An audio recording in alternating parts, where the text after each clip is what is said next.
I used to think I had everything figured out. At 47, I had built a life that many would envy, a successful career, a close-knit circle of friends, and a cozy apartment in a quiet part of the city. My days were filled with purpose, and my nights were spent curled up with a good book or lost in a documentary on some far-flung corner of the world. People would often tell me how lucky I was to be so self-sufficient, so put together. And I suppose they were right. But the truth? There was always something missing. Something I had long ago buried deep in the back of my mind, convinced I didn't need it. Love. Or rather, the kind of love that was meant to be shared with another person. The kind where you laugh together, argue over silly things, and share those quiet moments that fill up your heart. It wasn't something I had ever truly had, and the older I got, the more I came to accept it. My friends, well-meaning as they were, would occasionally mention the idea of marriage, of meeting someone who might want to spend their life with me. But I would wave them off with a half-joke about how I had missed my chance. After all, I had lived through my 20s, 30s, and most of my 40s without ever having a man propose to me. Sure, I had dated, had brief relationships, but none of them ever felt like they were meant to last. Not a single man had ever gotten down on one knee and asked me to be his. And that was fine. I had made peace with it, or so I told myself. Sometimes, though, when I'd sit alone in the evenings with a glass of wine, I'd wonder what it would have been like. What would it feel like to be proposed to? To be the one someone thought was worth committing to forever. But those thoughts were fleeting, drowned by the comfort of my independence. I was happy, or at least, that's what I told myself. And who needed a proposal, anyway? That was until I met him. It was one of those grey afternoons in early spring, the kind where the weather can't decide if it wants to rain or stay overcast. I had just wrapped up a long meeting with a client and decided to stop by my favorite coffee shop for a moment of respite. The place was quieter than usual, save for a few people hunched over their laptops or reading newspapers. I ordered my usual, an espresso with just a hint of milk, and settled into a corner by the window. As I sipped my coffee, I noticed an elderly man sitting at a table near the entrance. He had a presence about him, a quiet dignity.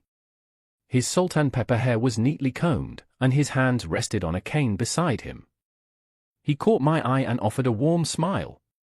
I wasn't the type to make conversation with strangers, but there was something about his gaze, kind, yet knowing, that made me feel as though I had known him for years.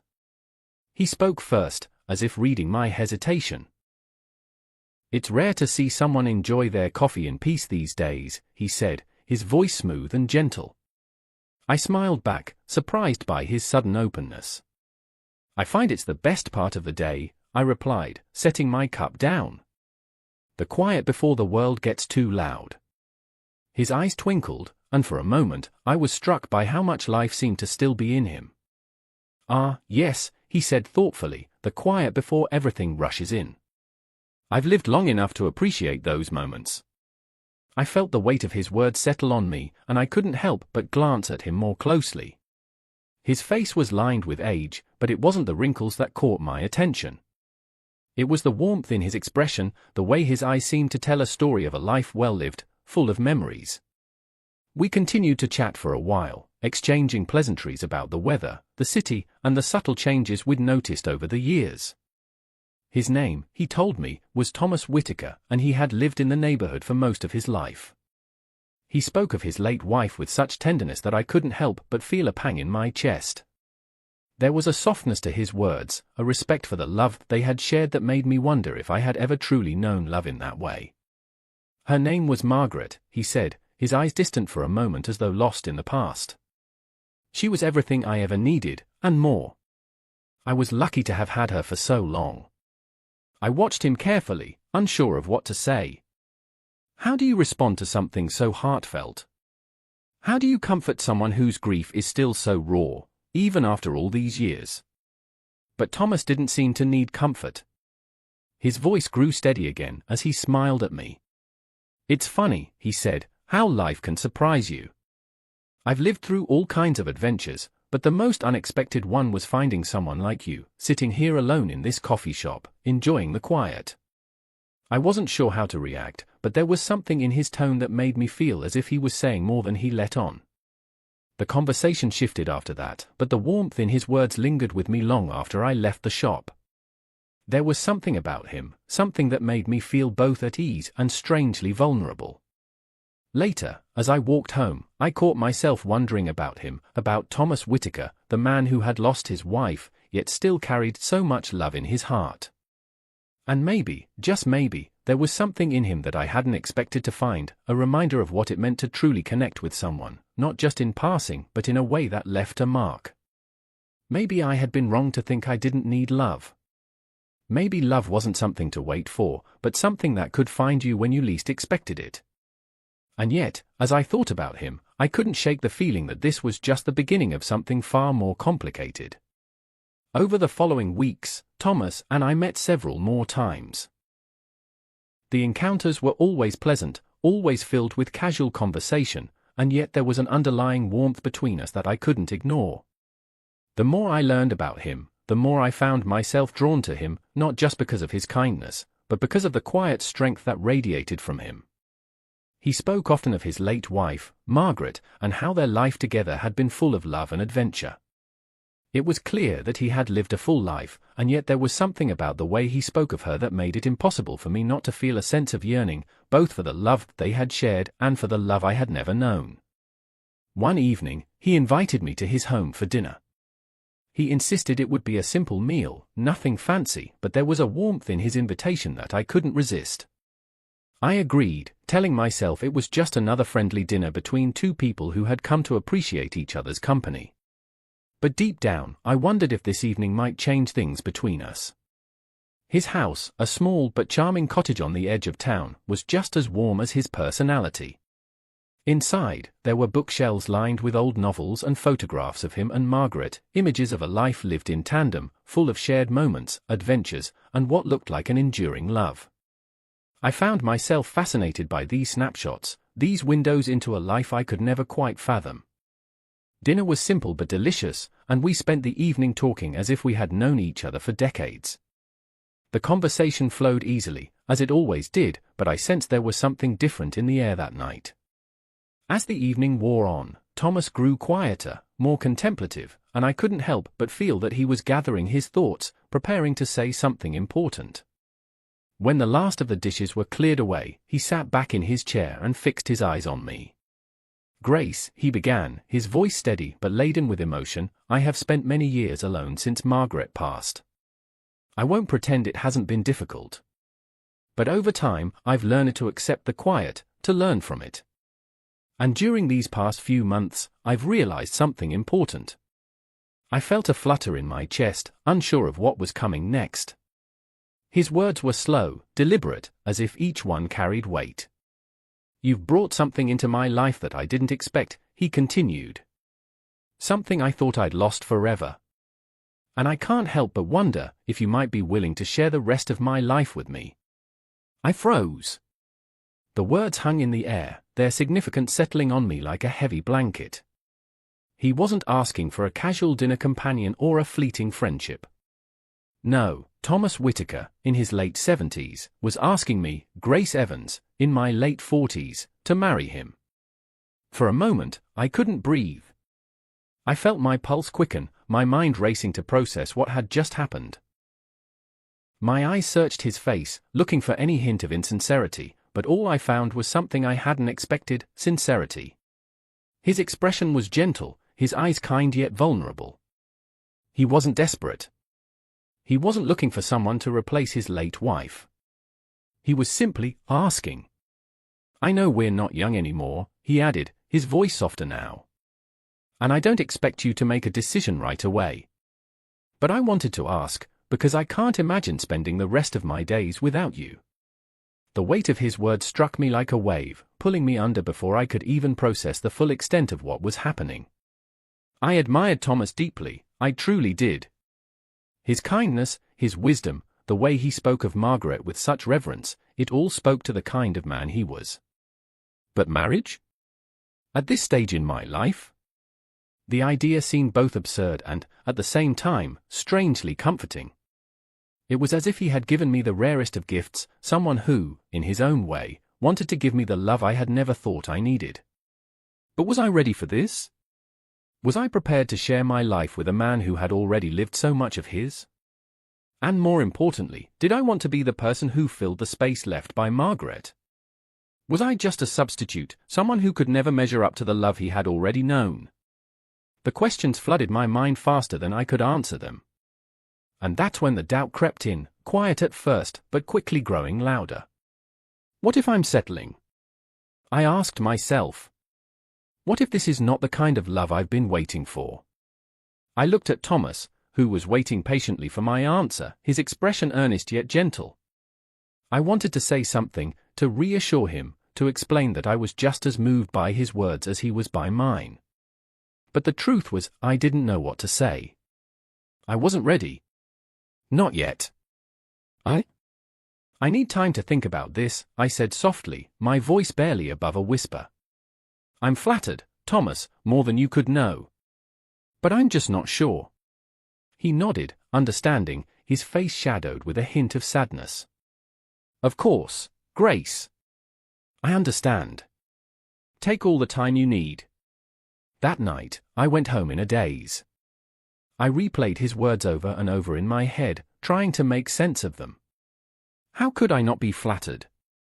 How could I not be moved by the vulnerability he had shown in asking me to marry him? But the question still lingered, unanswered and unshakable. Was I ready to marry someone so much older than me? Was I ready to embrace the possibility that love, at my age, might come in a form I never expected? Or was this a fear of commitment, a fear of letting someone into my life after so many years of doing things my way?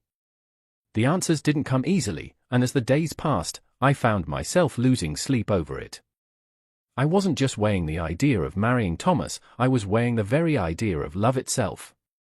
Could I, at my age, still believe in love in a way that wasn't tainted by my past? Was I ready to open myself up to the possibility of building a future with someone, even if it wasn't the kind of future I had once imagined?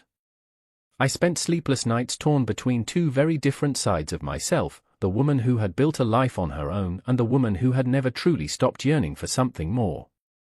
After that night, I was consumed by questions that I couldn't seem to escape. Thomas's proposal hung in the air like an unanswered prayer, and no matter how hard I tried, I couldn't find a way to release it. I needed guidance, someone who could help me make sense of everything swirling in my mind. I turned to my closest friends, each of whom had been a steady part of my life for years.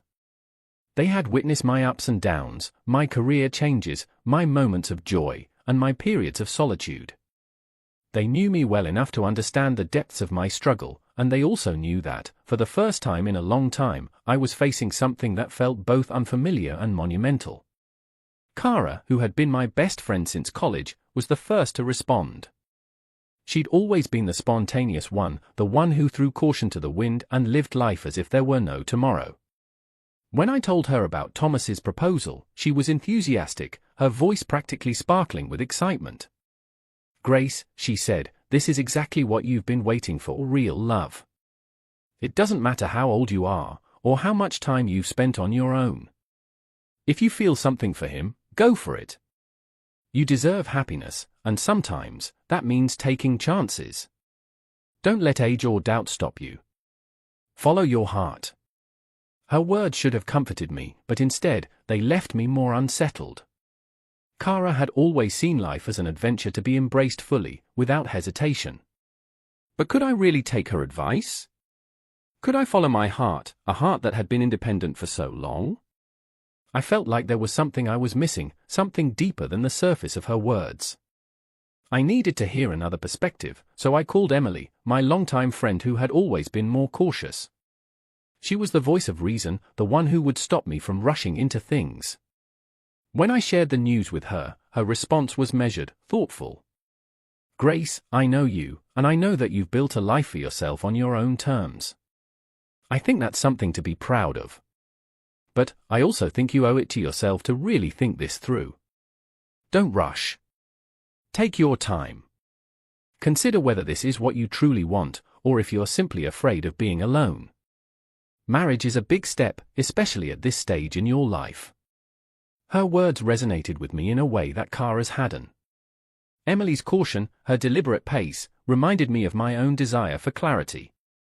Was I ready to make such a life-altering decision? Was I simply looking for a companion to fill a space I thought I needed to fill, or was this something deeper, something that could stand the test of time? With my friend's differing views lingering in my mind, I found myself spending more time with Thomas. Each meeting felt like a small step forward, but with every step, I still found myself unsure. We met for tea one afternoon, sitting together at a small table by the window. The sun filtered through the glass, casting gentle shadows on the tablecloth, and the air smelled faintly of summer rain. Thomas's presence was calming, his words thoughtful. As he spoke, I listened more intently, trying to understand not just his desires, but the depth of the man who sat before me.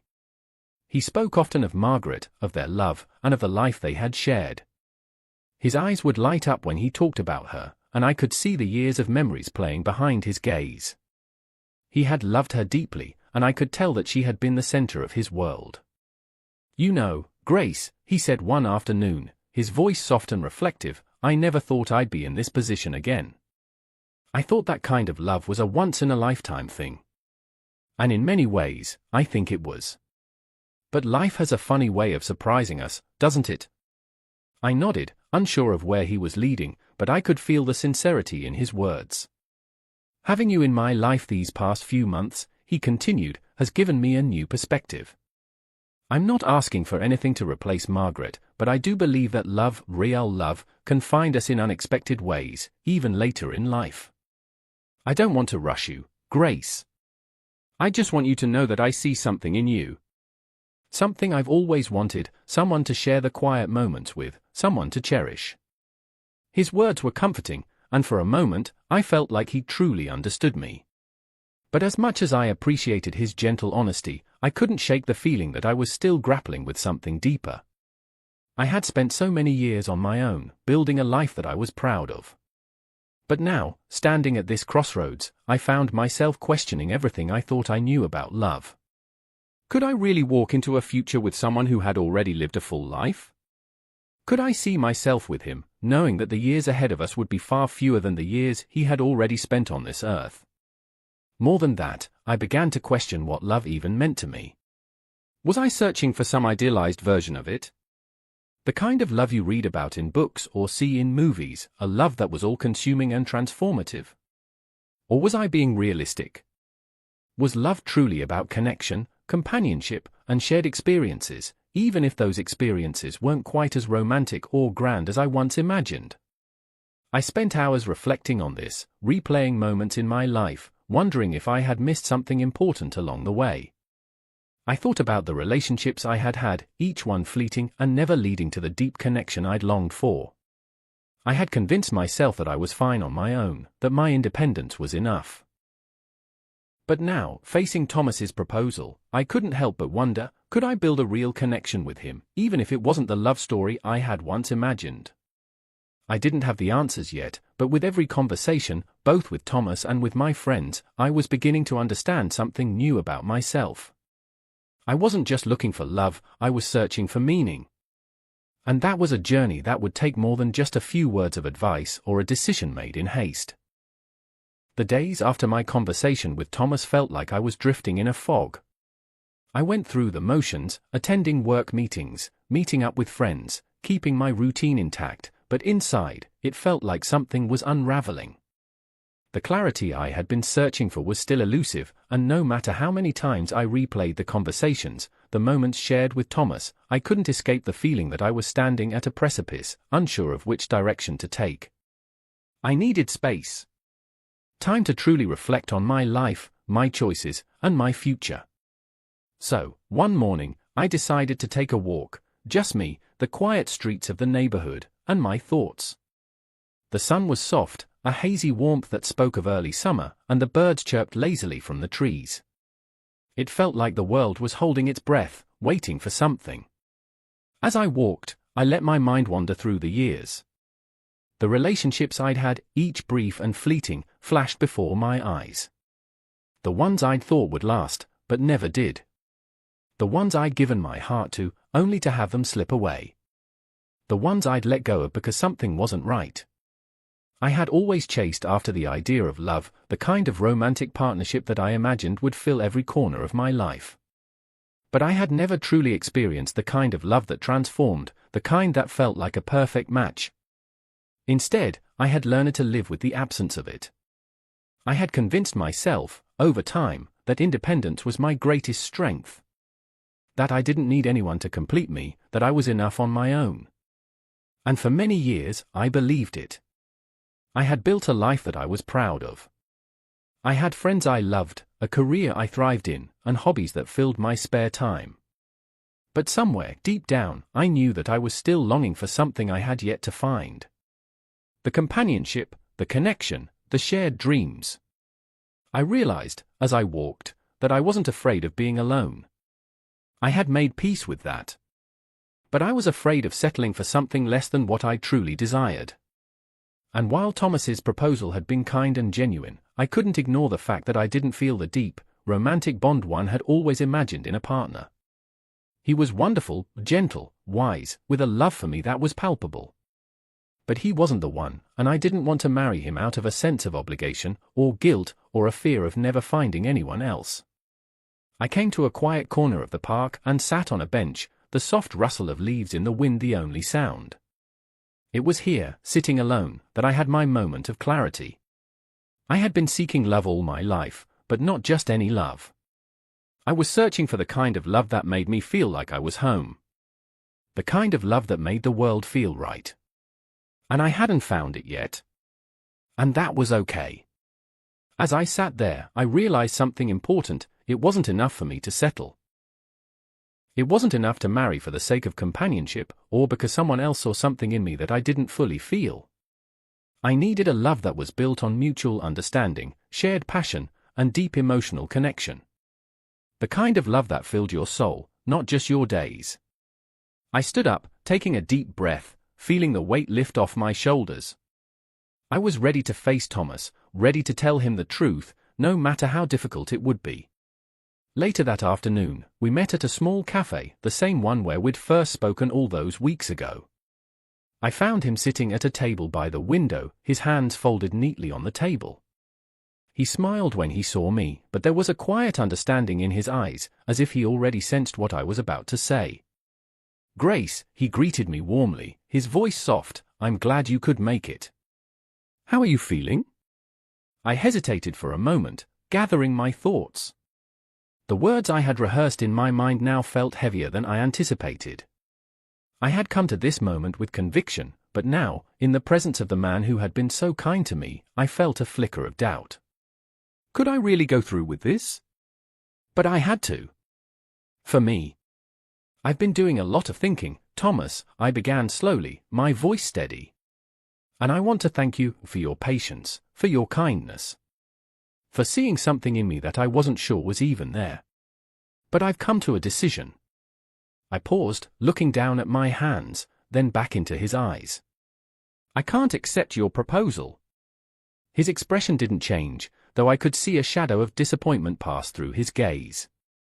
He remained quiet, letting me continue.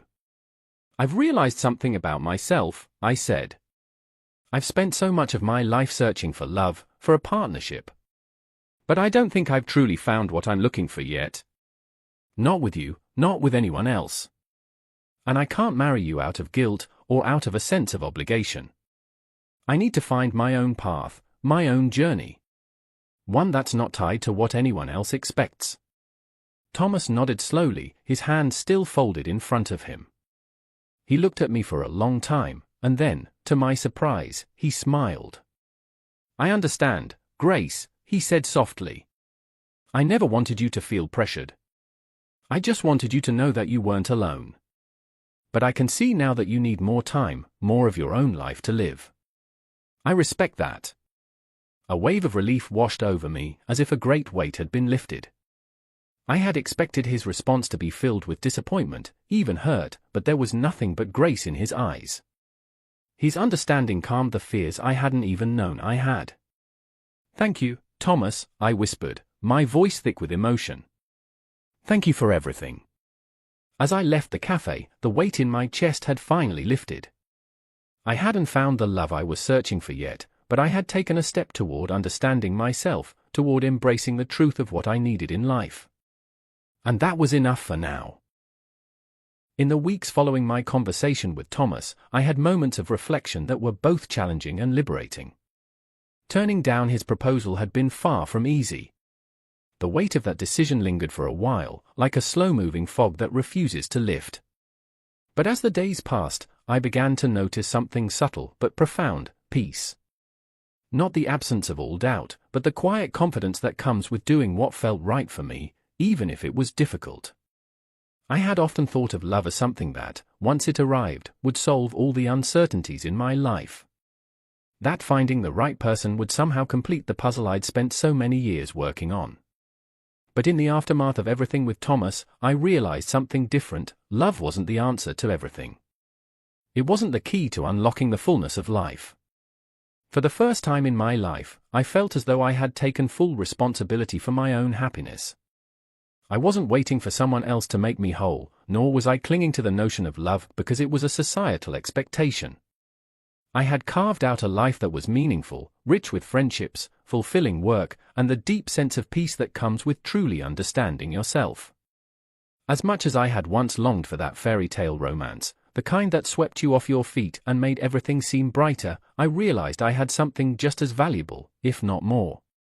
My independence. My ability to choose my own path. To make my own mistakes. To celebrate my own victories. The future suddenly seemed full of potential. More than it ever had before. My life, which I had thought was complete in its solitude, now seemed ready for new possibilities. I wasn't closing the door on love entirely. But I wasn't waiting for it to define me either. And that, in itself, felt like the beginning of something beautiful. In the days that followed, I spent more time with my friends, strengthening the bonds we had and cherishing the relationships that didn't come with the weight of expectation. I spent more time traveling, seeing places I had only read about or dreamed of visiting. I found new hobbies, and I made decisions for myself that I had once postponed out of fear of judgment or failure. Most importantly, I learned to love myself in ways I hadn't before. It was a quiet, steady love that didn't require grand gestures. It was in the way I spoke to myself, the care I took in choosing how I spent my time, the grace I offered myself when I fell short. It was in the small moments of joy that filled the spaces between the big events, like a cup of tea enjoyed in silence or a walk through the park just as the world was turning golden. And, of course, there were times when I missed the idea of a partner. Of companionship. I had spent so many years imagining what that might feel like, what it would mean to share a life with someone in that way. But those moments were no longer filled with the desperation I once feared would consume me. Instead, they became moments of reflection, where I could appreciate the life I was already living. One evening, as the sun dipped below the horizon, I stood by the window of my apartment, watching the city lights flicker on as dusk settled in. The sky was streaked with shades of orange and purple, the world outside calm and steady. I didn't have all the answers. I didn't know when or how love would find its way into my life. But I knew this: I was content. I was whole as I was in this moment. I smiled to myself, a quiet, knowing smile. The future ahead was uncertain, but that didn't scare me. I was finally at peace with the life I had built and the life that was still unfolding. As the last rays of the sun disappeared, I took a deep breath, savoring the sense of freedom and possibility that filled me. I didn't need to chase after anything anymore. Everything I needed was already within me. And maybe, just maybe, that was enough for now. A year has passed since that defining conversation with Thomas. Life, as it often does, has unfolded in ways I never could have predicted. Some days have been easier than others, but with each passing month, I've grown more certain of the path I've chosen. My independence hasn't been a lonely journey, it's been a journey of self-discovery, full of unexpected moments of joy and the kind of peace I always thought would come only from a relationship. I've traveled to new places, met new people, and discovered even more about myself than I ever thought possible. There are still quiet evenings when I wonder what could have been, but those moments are fleeting, like the last rays of sunlight at the end of a day. I no longer feel that longing for something I don't have. Instead, I've learned to embrace the life I've built, with all its complexities, uncertainties, and potential. And perhaps, one day, love will find its way into my life again, in a form I least expect. But for now, I'm content. I'm enough, just as I am. As I stand at the window, watching the world outside move steadily forward, I realize that the best parts of life are the ones we get to create for ourselves. Thank you so much for joining me on this journey with Grace. Her story is one of self-reflection, growth, and understanding that love isn't always what we expect it to be. I hope you found something in her journey that resonates with your own life. If you enjoyed this story, don't forget to subscribe to our channel for more heartwarming tales. Like the video, leave a comment to share your thoughts or experiences, and share it with someone who might find inspiration in Grace's story. Thank you for being part of this community. Until next time, take care, be kind to yourself, and keep embracing your own beautiful journey.